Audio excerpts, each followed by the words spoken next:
मौजूदा दौर, जिसे इंफॉर्मेशन टेक्नोलॉजी का दौर भी कहा जाता है, इस दौर में कंप्यूटर के बगैर ज़िंदगी का कोई तस्वुर नहीं।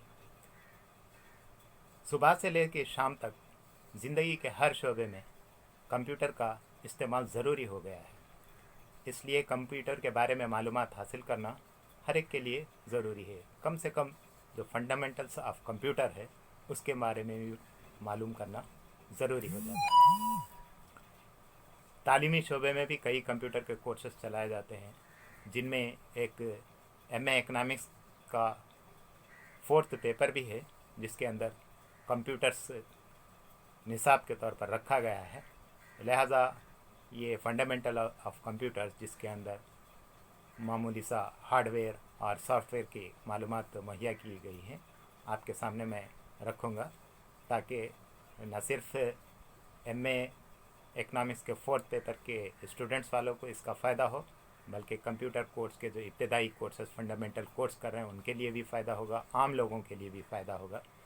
तो मैं आपको एक खुला कंप्यूटर और पहले उसके पार्ट्स ऑफ कंप्यूटर बताऊंगा, उसके बाद कंप्यूटर के पार्ट्स की किसके क्या काम होते हैं वो बताऊंगा। इसके बाद सीपीयू, जो सबसे अहम इसका एक हिस्सा होता है, उसकी तफसील बताऊंगा। तो आइए हम शुरू करते हैं।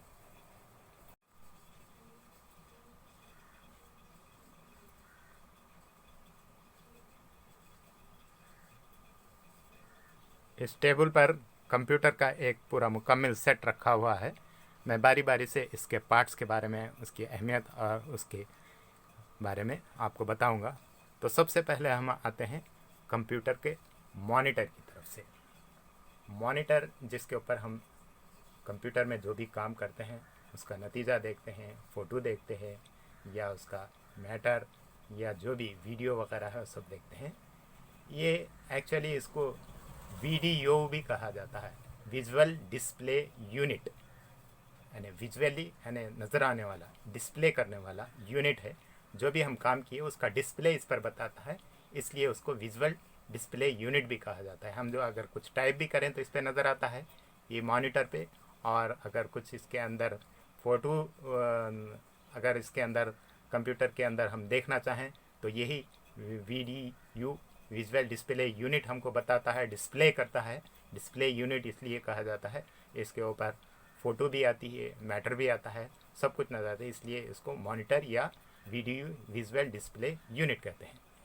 उसके बाद हम एक अहम पार्ट कंप्यूटर की तरफ जो आते हैं वो है सीपीयू। सीपीयू, जिसे ब्रेन ऑफ कंप्यूटर भी कहा जाता है, यानी सेंट्रल प्रोसेसिंग यूनिट है। ये टावरिंग टाइप का है, लंबा रहता है, लेकिन इसको चूंकि रिपेयर के लिए खोला गया था इसलिए इसको ऐसा आड़े में रखा गया है, लेकिन लंबाई में इसको रखा जाता। पहले इसी तरीके से आते थे इसके यूनिट्स, लेकिन अब ये लंबा टावरिंग टाइप का आता है। तो ये होता है सीपीयू, सेंट्रल प्रोसेसिंग यूनिट। हम जो भी काम करते हैं कंप्यूटर के अंदर, तो ये ब्रेन ऑफ कंप्यूटर इसको प्रोसेस करता है। इसके अंदर चूंकि प्रोसेसर होता है इसलिए इसके अंदर प्रोसेसिंग होती है। सारा काम कंप्यूटर का दिमाग इसमें सोच के इसमें क्या जवाब देना है, सवाल का किस तरीके से उसको यानी उसको मैसेज पहुंचाया जाए तो उसका क्या जवाब वो निकालता है, ये सब इसके अंदर प्रोसेसिंग होता है। इससे लगे हुए कई और पार्ट्स होते हैं, उसके बारे में बाद में बताऊंगा मैं, लेकिन इसे कहते हैं सीपीयू, सेंट्रल प्रोसेसिंग यूनिट, जिसे हम ब्रेन ऑफ कंप्यूटर, कंप्यूटर का दिमाग भी कहते हैं। और इसके अंदर बहुत ही अहम पार्ट्स और कीमती पार्ट्स होते हैं कंप्यूटर के। उसके बाद हम आते हैं कीबोर्ड की तरफ। ये है कीबोर्ड, जैसा नाम से जाहिर है कीज होते हैं, इस पर ABCD वगैरह के साथ साथ इसके अंदर ये 1 2 3 और इस तरीके के 9 तक हम कितने भी टाइप कर सकते हैं। इसके अलावा इसके अंदर दीगर कीज़ भी पाए जाते हैं, फंक्शन कीज़ भी पाए जाते हैं, F1 F2 F3 F4 F5, ये फंक्शन कीज़ है। इसके अलावा भी बाज़ डायरेक्ट कीज़ भी पाए जाते हैं इसके अंदर, इंटर वगैरह सारी चीज़ें इस कीबोर्ड पर, जिससे हम टाइप भी कर सकते हैं और कंप्यूटर के अंदर कुछ भी इसका जो प्रोसेस है उसको कंप्लीट करने के लिए इसका बटन दबाकर हम कीबोर्ड, ये कीबोर्ड होता है, ये भी अहम है। ये सीपीयू से जुड़ा हुआ होता है एक केबल के ज़रिए से, और ये कीबोर्ड भी किस्म किस्म के पाए जाते हैं, लेकिन आमतौर पर जो ये कीबोर्ड है एक ही टाइप का होता है और इसके अंदर सारे अल्फ़ाबेट्स इंग्लिश के भी होते हैं और दूसरी ज़बानों में भी इस्तेमाल करने के लिए इंग्लिश का कीबोर्ड इस्तेमाल किया जाता है, उसके लिए अलग से सॉफ्टवेयर इस्तेमाल है। उसके बाद हम आते हैं और एक अहम पार्ट की तरफ कंप्यूटर के, जिसे हम माउस कहते हैं। यह है माउस। ये माउस भी CPU से जुड़ा होता है एक केबल के ज़रिए से। इस केबल के ज़रिए से CPU से जुड़ा होता है। ये माउस के ज़रिए से हम इसका जो आइकॉन है, कंप्यूटर के जो विजुअल डिस्प्ले यूनिट होता है और जो मॉनिटर होता है उस पर इसका आइकॉन आता है। हम जहाँ चाहे उसके आइकॉन को ले जाके हम विंडोज़ को आसानी से हम इसको विंडोज़ पर काम कर सकते हैं और जहाँ भी जाके हम क्लिक करना है इस माउस के ज़रिए से हम उस आइकॉन के ज़रिए से क्लिक कर सकते हैं। इसे माउस कहा जाता है।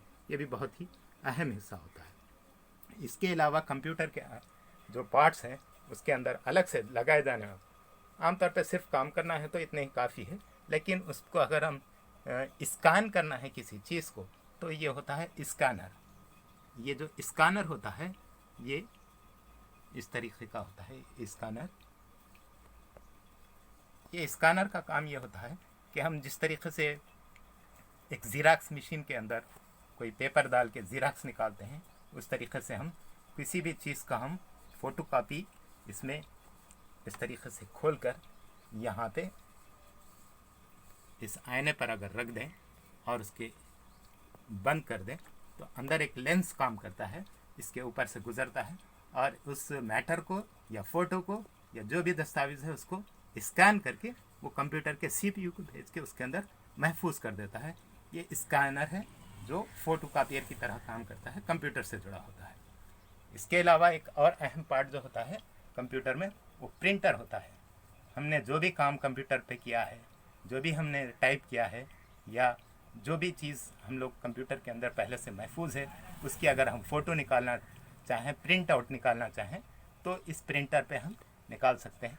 इसे प्रिंटर कहा जाता है। ये भी CPU से जुड़ा होता है। इसको भी अपना एक पावर प्लग भी होता है।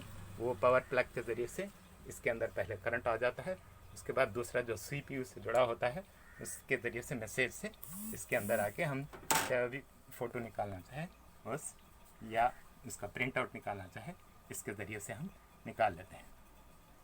तो ये हुआ प्रिंटर यानी आउटपुट जो हमको प्रिंट आउट निकालता है। ये स्कैनर, किसी भी चीज़ को स्कैन करके हम कंप्यूटर में महफूज कर सकते हैं। पहले से टाइप या फ़ोटो जो भी है इसके अंदर या किसी भी चीज़ को हम डाल के स्कैन करके महफूज कर सकते हैं।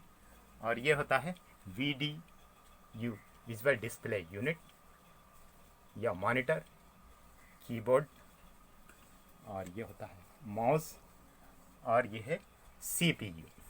इस तरीके से ये आम जो कंप्यूटर के पार्ट्स हैं ज़्यादातर इस्तेमाल में आते हैं वह है। इसके अलावा यहाँ पे ये CPU के अंदर जो स्लॉट्स होते हैं ये USB स्लॉट्स, उसके अंदर लगाने के लिए मुख्तलिफ चीज़ें इसके अंदर लगाई जाती हैं और इसके ज़रिए से हम साउंड बॉक्स भी लगा सकते हैं। इसमें पीछे की तरफ भी होता है वो CPU के और सामने की तरफ भी स्लॉट्स हैं। ये साउंड बॉक्स यानी हमने अगर कोई वीडियो चलाई तो इस पर हम इस साउंड बॉक्स के ज़रिए से उसकी आवाज़ भी सुन सकते हैं। यह भी कंप्यूटर के CPU से जुड़ा होता है साउंड बॉक्स।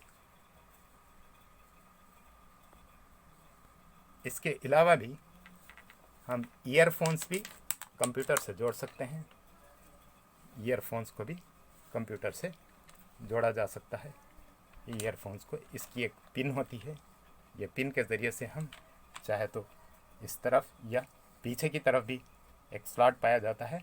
ये पिन लगाकर हम इस आवाज़ को, गाने वगैरह या जो भी अंदर स्पीच वगैरह है उसको हम सुन सकते हैं। इसके अलावा ये पेन ड्राइव जो है, पेन ड्राइव है, ये भी एक मेमोरी का डिवाइस होता है। यहाँ पे हम इस तरीके से USB में इस तरफ भी होता है पीछे की तरफ भी जहाँ भी लगा के उसके हम इसकी मेमोरी कार्ड भी इसमें लगा सकते हैं। और मेमोरी कार्ड भी इस तरीक़े से इसमें मेमोरी कार्ड लगाकर ये भी USB इसमें लगा सकते हैं। और इसके अंदर ये बटन दबाने से डिस्क ड्राइव का ये शटर बाहर आता है, उसके अंदर हम CD DVD वगैरह भी डाल सकते हैं। ये कंप्यूटर के मुख्तलिफ पार्ट्स हैं और कई चीज़ें आजकल जो नई नई बन रही हैं वो भी इन्हीं USB स्लॉट्स के ज़रिए से उसके अंदर जोड़ी जाती हैं।